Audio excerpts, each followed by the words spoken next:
God gave the command to make disciples of all nations to the church, and you're doing it. And so it's hard for me to charge you without commending you because you're in the midst of this. But I will tell you this, that they have a rough road ahead of them.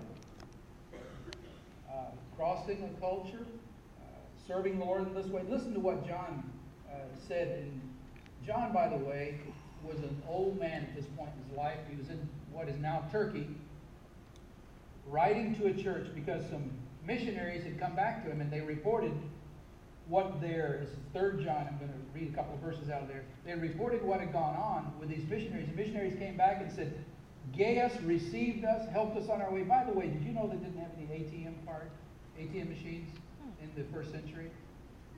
You couldn't walk around with paper money because it wasn't invented yet for 1,600 more years.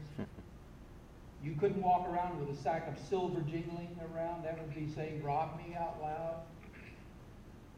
But the church had to figure out a way to get missions done, so they supported the missionaries from church to church.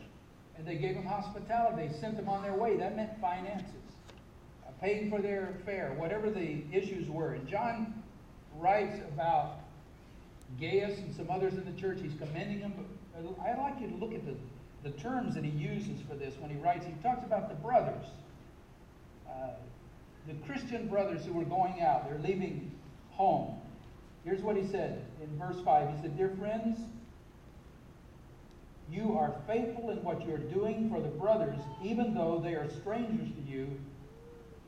They have told the church about your love." They're back reporting now from their missionary journey. They're telling the church about these other churches. They're telling the church about your love.